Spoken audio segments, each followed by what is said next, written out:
IVM.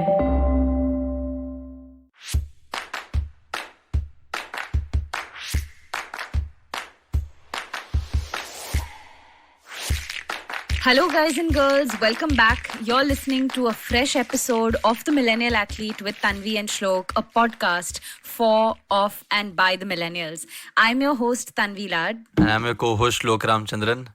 Tanvi पहला medal आ गया पहला मेडल जिसका था इंतजार मतलब what a start for the Drum Indian rolls. Drum rolls. drum in the rolls. What a background. start to the Indian contingent. Mirabai Chanu, absolutely fantastic, right? The only way Mirabai Chanu could have been beaten was by an Olympic record. And Yeah. how did that in the 49 kilo weightlifting snatch?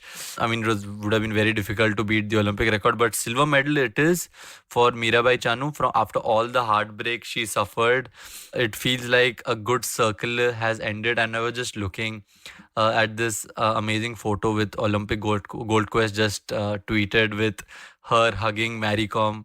Such a nice moment, and couldn't have imagined the Olympics could have started on a better note for the Indian contingent. I was actually joking with a friend of mine. Mirabai Chanu's first attempt in her clean and jerk was equal to his body weight. And he's currently on a weight loss program. It was 75 kgs. And I'm like, that's the kind of weight this baller is lifting. But yeah, hats off to the Manipuri weightlifter.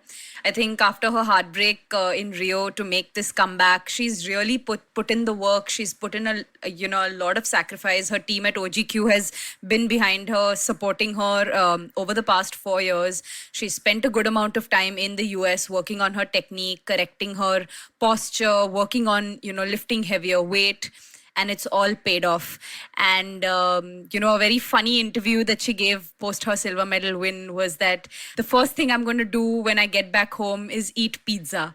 So a small thing like eating a pizza just tells us about the level of sacrifice that an Olympic athlete puts in over 4 years. It's not one and 2 days, but it's over 4 years. And Domino's has been kind enough to sponsor her for a lifetime of free pizza. So yeah. So boys and girls, अगर जिंदगी में free pizza खाना है आगे जाके sport खेलो, medal लाओ और है ना फिर फ्री पिज्जा मिलते जाएगा तुम्हें for the rest of your life. Speaking of heartbreaks, though, one of our former guests on the podcast, heartbreak for Satyan Nyansakeran on round 2, losing to Lam of Hong Kong, China in an absolute thriller. I saw his story and I felt extremely bad, and obviously everybody is rallied to his support, saying that he's going to have a few sleepless nights. But damn, that 4-3 loss, it's going to be hard to take. Absolutely. I think Satyan was, he came into this tournament as a favorite, clear favorite. And we've all seen the build-up, the kind of work he's been putting in the run-up to the Olympics, his stint in the Japanese T-League. So he's really built up, form-wise, and was looking to finish on the podium. But yeah, I mean, that's the beauty, that's the nature of sport. He was up there, he was in the lead, and his opponent just raised the bar, played some outstanding table tennis, was playing some incredible angles, raised the bar, and, seventh game went down fighting. So yeah, he's going to take a while to recover from this, but it's his first Olympics, and I think he has a lot left in him. Yeah, I mean, the 3-1 up, right? And then close 11-9 loss in the 5th game, and then a 12-10 loss in the 6th game. So I just felt that he was just trying to force the issue a little bit. But Satyan is the kind of player who goes for his aggressive shots. 9 out of 10 times it will come through, and I don't think that should change his mindset even going in the future. But I think, as we said, it's a long way for Satyan. This, he belongs at this level. He will obviously take some time to come out of this, but we still think that he's got a long way to go. Absolutely. But yeah, what a mixed day for Indian table tennis. We had Manika Batra, who started off with a dismal performance in the mixed doubles, partnering Sharat Kamal, where they went down to the world number ones, but came back strongly to win her first round. And then, of course, just yesterday defeated the world number 32 in again a seven set thriller. So looking forward to her third round today. Absolutely beating Margaretsia Petsoka. I don't know if I got her pronunciations right. 4-11, 4-11, 11-7, 12-10, 8-11, 11-5 and 11-7 in 57 minutes. She'll be up against Sofia Palkanova on Monday for a place in the round of 16. If Manika manages another upset, it'll be a significant achievement for the Indian in her second Olympics. Yeah, absolutely. She's been at the receiving end of quite a lot of criticism. Hashtag long pimples, hashtag the lucky one. She's been at the receiving end of a lot of Twitter trolling. You know, after her win at the Commonwealth Games, she had a bit of an up and down performance. But yeah, I think this win against the world number 32 is going to put to rest all those trolls. वो सब तो ठीक है. The boss man Sharat Kamal registered a 4-2 win against Portugal's Tiago Apollonia. So yeah, he looks on course to go the distance in this tournament. थोड़ा मुश्किल है. Third round is against defending champion Ma Long from China. It's a tall order for him to face against the current Olympic gold medalist. But I mean, just in general, Sharat, the way he's playing, showing that age has absolutely no limits and continues to the play at the level he is, and who knows, maybe play for another 8 years and another 2 Olympics. With the way he's playing, surely he can. But there was one more show-stopping performance yesterday. Mr. Chirag Shetty and Satvik Sairaj Rankireddy. Drum rolls again. Absolutely, the so-called group of death, they absolutely opened it up. They beat Chin Wang and Li Yang. Moving into the Olympics last week, I told all our listeners how important that first round is going to be against Li Yang and Chin Wang. They started off so beautifully. Their service and service return was on point. They were counter-attacking those drive games so well with those deft touches. I thought I could clearly see a lot of Matthias Bo in their game, and that gold moment in the end, because I was seeing the cameras, that after they win the match, Chirag is like on every match point, log ne itna net cord mara, 5 net cord mara. But Satvik, in such a very Satvik, composed way, saying that, bro, मारने देना कितना मारना है, and में तो हम ही जीतेंगे ना, क्यों टेंशन लेता है? I mean, that guy just continues to... Captain Cool, is he? No, I mean, 19-16 down in the third against Li Yang, and Chin Wang was struggling a little bit, but Li Yang was absolutely playing some phenomenal badminton. But this guy just doesn't, Get succumb phased. to it. Yeah. I mean, I could see Chirag getting a little anxious and getting a little tight, but Satvik, I mean, hats off. I have absolutely no words left for him. So composed, so cool. We are actually, just trying to finish off this recording very early because they are going to play world number 1 Kevin Sanjaya, Sukamuljo, and Gideon Fernaldi for hopefully a spot. If they can beat them, they can take the number 1 spot and get a better draw. But just in general, with the way they just started off, right? They started off so well. They look pumped. The one rectification which they did from what I saw them last from Swiss Open was that in Swiss Open, Chirag just felt over energetic. But now in the Olympics, he just had that right zone. He wasn't too over the top, he wasn't too under. So I think after that from Swiss Open, they've really gone back to the drawing board. But it was also, I also tweeted this, it was a battle between 2 former tactical players on the coach's bench also. Chen Hengling for the Chinese Taipei team, former world number 3, and obviously Matthias Bo. Both teams got their tactics spot on, but ultimately I just felt that Satvik and Chirag were braver, and their receiving and service did the trick. But moving on from one end to another, quite a disappointing performance from Sai Praneeth. I had a lot of expectations. Tanvi, what do you think about his performance against the Superman from Israel, Misha Zilberman? I call him Doberman to start with. He is literally like a Doberman because he bounds along, bounces all around the court with so much energy. Like, I wonder where he gets all that energy from. I've seen him sip on Diet Coke in between his matches, so I think it's the caffeine, or I really am at a loss. But yeah, Doberman from Israel was at his energetic best. Clearly, Sai was, way, way, way superior in terms of level, in terms of experience, in terms of results backing him. And I really had a lot of expectations. I, in fact, saw him come onto court looking a lot fitter and, having put in the work on his fitness. He looked fitter, He looked to be way honest. fitter. He's dropped a few kilos and he looked like he's put in the work. More than few. Absolutely. More than few. But I was quite upset with his body language, to be honest. Too passive. I just thought that he was not acting, he was just reacting. And he thought that maybe Zilberman would just like hit out and give it to him. But that's the beauty of the Olympics, right? Zilberman, to his credit, took his chances. Sai just played the waiting game too long till like Zilberman was in the mood. I thought that he would turn up in the second game.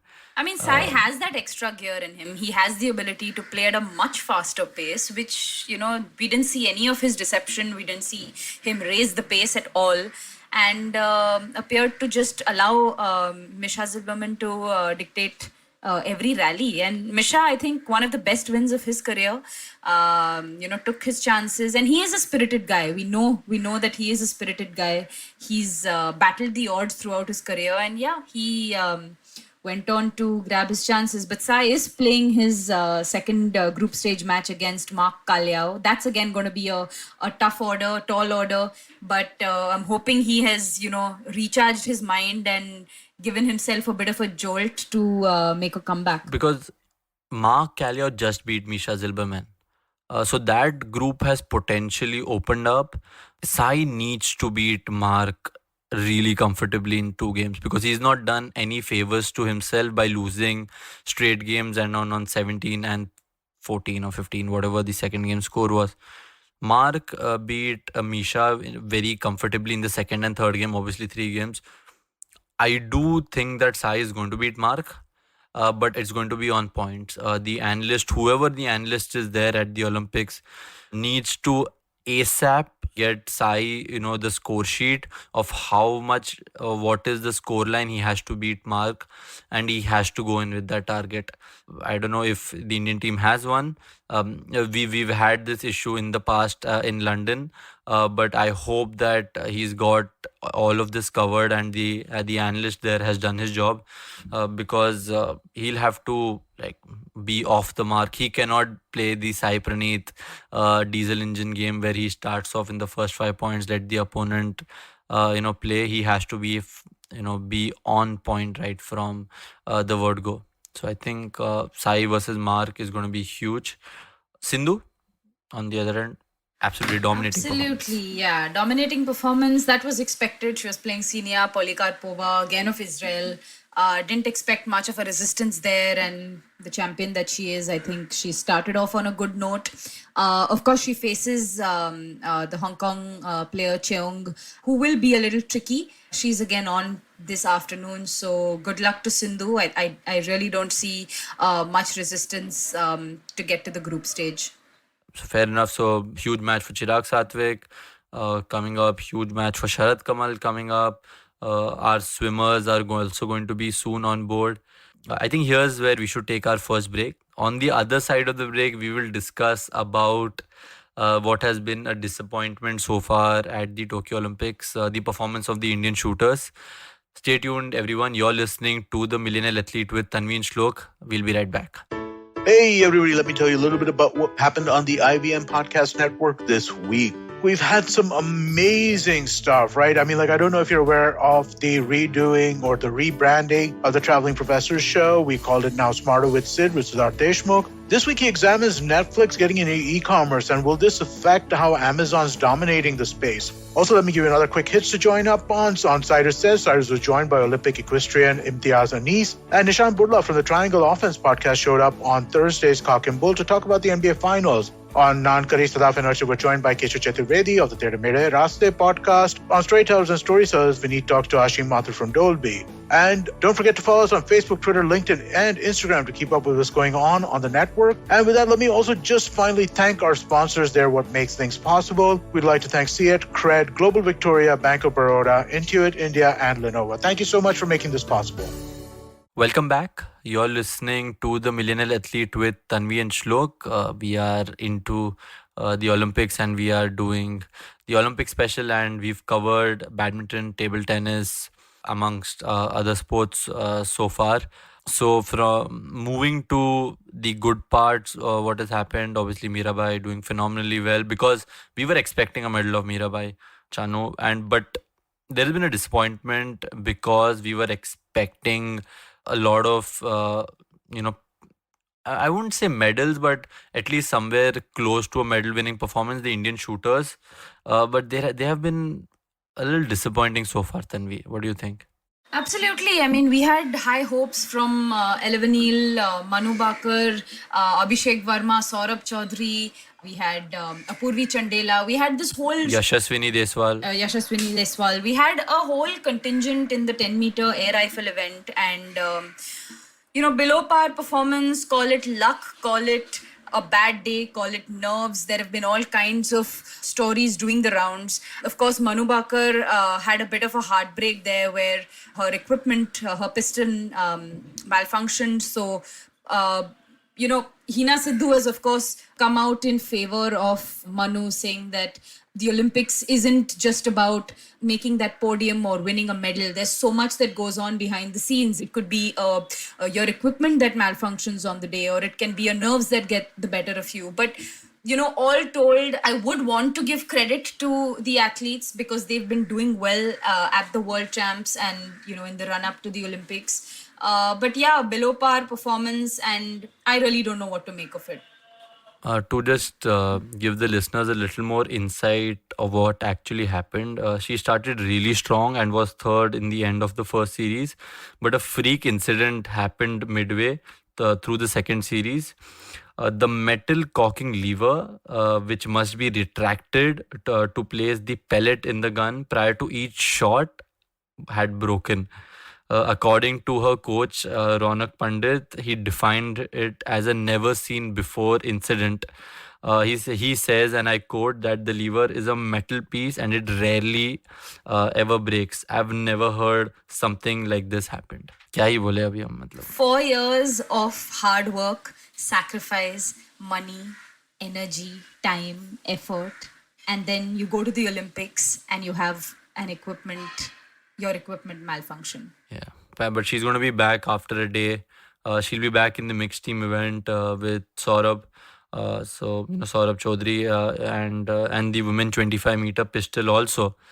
So we do hope that she comes back from this. Apparently, the coach has also given her a day off. She's obviously one of those athletes who's very hard on herself. So I do hope that they come back. No, I mean, I think in shooting, it's, it takes time for an athlete to mature. We did have Ella, we did have Manu, who are fairly young, 19-year-olds. They still, if you go by the record, we have Gagan Narang and Abhinav Bindra, who won a medal at their third Olympics. It took them, 2 Olympics to just settle in, get the better of their nerves. In a precision sport, it's not just about performing on the day. There is so much that goes on, whether it's equipment, whether it's the mind, whether it's managing the nerves. So I would, cut them some slack. But yeah, overall, I think a bit of a disappointment. No, yeah, you would also consider that in the 10-meter air rifle, it was a 20-year-old William Shanner who won the gold in Delhi when he had pipped, 16-year-old Shen Li Hao. But I understand that the Olympics is a lot more tougher. So you see a lot of these teenagers doing well at the world events, and maybe Olympics just takes a little more. I mean, you would think somebody like Deepak Kumar, with his kind of experience, would have also done well, but he finished 26th with a 624.7 score, while young gun Divyan Singh Panwar total 622 to finish 32nd in the 10-meter air rifle qualification. So I would say not a happy camp so far. Same way, Asian champion and world record holder Angad Veer Singh Bajwa shot 73 following rounds of 24, 25 and 24 to stay in the race for a final berth after 3 rounds. However, Olympian Mairaj Ahmad Khan spoilt his chances with a third round of 22 after having a shot of 25 and 24 in the first two. Two-time Olympic champion Vincent Hannock of the US led with the perfect 75 along with Eric Delaunay of France. 2 more rounds will follow early Monday morning with the final featuring top 6 scheduled for a 12:20 p.m. India time telecast.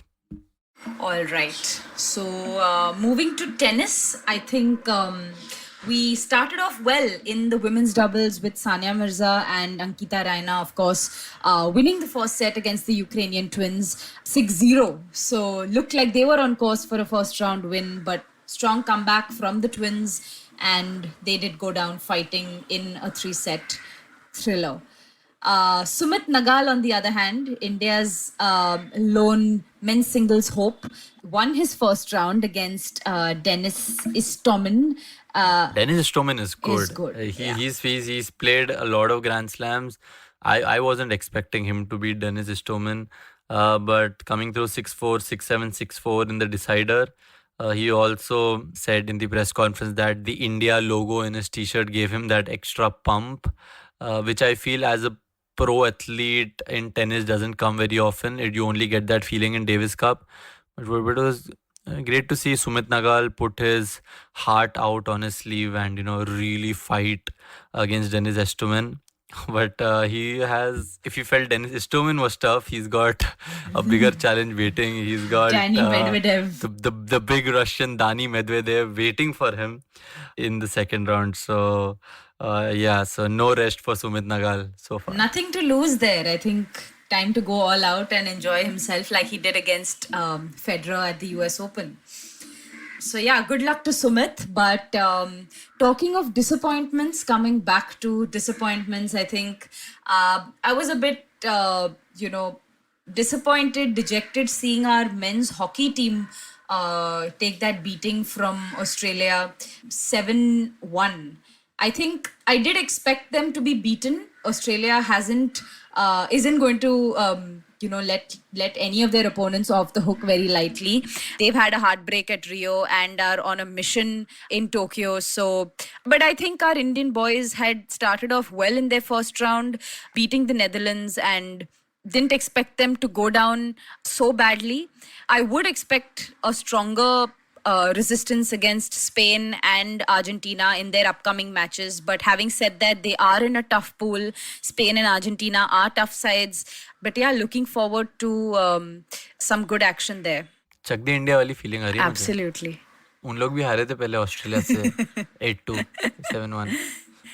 तो मुझे ऐसा I have a feeling that it's going to be like a Chak they kind of a moment, and obviously Australia is always going to be tough. Argentina and Spain are also going to be tough.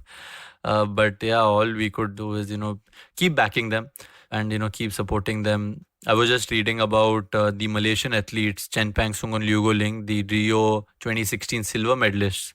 They crashed out of the Olympics after losing their group stages, and they faced a lot of hate and hatred on social media. I would urge all of our listeners, even I'm seeing the hate given to Sai Praneeth on Twitter. It is not fair. We as viewers can judge, but the athlete knows the sacrifice of what he's doing and what he's feeling. So I don't think we are in any space to judge them. Yes, we can we can criticize them to a very small extent, but we shouldn't be saying comments like I just read a comment on Twitter saying that Sai Praneeth पे जो भी tops का पैसा डाला है, Sai Praneeth should pay them back. क्यों? Why he deserved that? He's deserving. That's why he's in tops, right? He's world number 12. That's why he's played the Olympics, right? So I urge all of our listeners, please, our athletes out there in this COVID bubble are playing for the nation. All they need is our support. And if they do not win, they feel bad themselves. So your hate comments won't make them feel any great. It'll just make them feel worse. So that is a small request from the Millionaire Athlete team as well as IVM podcast, that please rally behind the players, support them, tweet good things, and if they lose, just continue to encourage, because finally it is just a sport. It doesn't come close to life, and you do not want to push somebody to an extent that they actually fall for depression. Absolutely. On that note, we end with the final sport we are covering for this episode, boxing. Mary Kom, absolutely, as we expected, began her road to Olympic glory with a win over Miguelina Hernandez of the Dominican Republic 4-1. It's an expected result, so that wasn't like a big surprise. Did you watch that bout? It was like a mother playing against her, not even a mother, I think her grandmother playing against granddaughter, and the granddaughter just got mowed down. मतलब Mary com ने तो मतलब बता ही दिया ना कि बाप बाप होता है, बेटा बेटा होता है, वो वाला हिसाब दिखाई दिया मैरी कॉम ने. It's just the first round. We expect Mary Kom, with the class of Mary Kom, to make sure that she's moving closer to the medal. But there wasn't much good news apart from that. Manish Kaushik in the men's lightweight division lost to Luke McCormack of Great Britain 4-1. Manish Kaushik, there were some expectations of Manish Kaushik, but he just looked nowhere near to his Great Britain opponent. And similarly, Vikas Krishnan in the welterweight again has been in the amateur boxing circuit for a while. He lost out to 7-net Quincy Mensah Okazawa from Japan 5-0. Yeah, apart from Mary Kom holding the bridge so far, obviously we've got a lot more boxers in the fray. We've got Pooja Rani in the mix, we've got Lovlina in the mix, we've got Amit Pangal in the mix, Ashish Kumar is still there. All of them will again do their first rounds, but so far it hasn't been happy reading apart from Mary Kom. All right, so a couple of disappointments, some reasons to smile, but that's what the Olympics and what sport is all about. So we're currently on day 3, and Shlok and I are waiting for Chirag and Satwik's second group stage match that is about to start. So let's wrap up this recording. If you've liked this podcast, do check out other interesting podcasts on the IVM network. You can listen to them on the IVM Podcast app or on ivmpodcast.com. You can follow Shlok and I on social media. We run a page called The Millennial Athlete on Instagram and Twitter. You can write to me on Tanvilad93 on Instagram and Twitter. You can follow me on @SHLOKH95 on Twitter and Instagram. आजकल Twitter में बहुत active रहते हैं हम लोग. जाओ जरा retweet करो जरा. काफ़ी एक्सपर्ट ओपिनियंस देते हैं. So check us out on Twitter. Until then, ciao. We shall be back very soon with another fresh episode of the Olympic special of the Millionaire Athlete with Tanvi and Shlok. Have a good one.